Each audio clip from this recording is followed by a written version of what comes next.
Pemirsa, kita memasuki kabar nang penambayan. Bangkalsel melalui unit pengumpul zakat berbagi paket sembako kepada warga prasejahtera di sekitar lokasi kantor Bangkalsel di Jalan Lambung Mangkurat, Banjarmasin Tengah, Jalan Tengah hari Selasa 14 Maret 2023. Bantuan yang diberikan dalam rangka menyambut bulan suci Ramadan ini berjumlah 542 paket atau senilai 387,3 juta rupiah.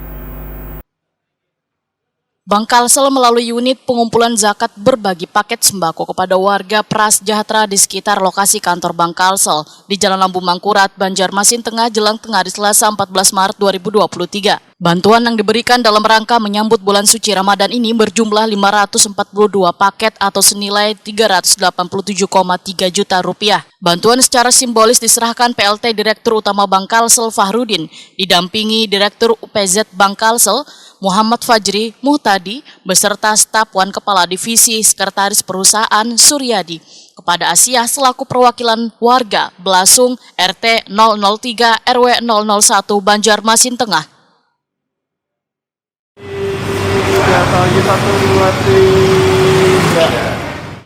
PLT Direktur Utama Bangkalsel Fahrudin memadahkan pembagian bantuan paket sembako kepada warga di sekitar lokasi kantor Bangkalsel ini dilakukan dalam rangka menyambut bulan suci Ramadan sekaligus rangkaian HUT Bangkalsel ke-59. Bantuan diberikan kepada warga prasejahtera untuk membantu pemenuhan kebutuhan pangan pada bulan suci Ramadan. Program pembagian paket sembako ini, ujar Fahrudin, melibatkan pula kantor cabang di seluruh Kalimantan Selatan termasuk kantor cabang Jakarta. Sementara itu, Asia warga Komplek Belasung mengucapkan terima kasih atas bantuan yang telah diberikan.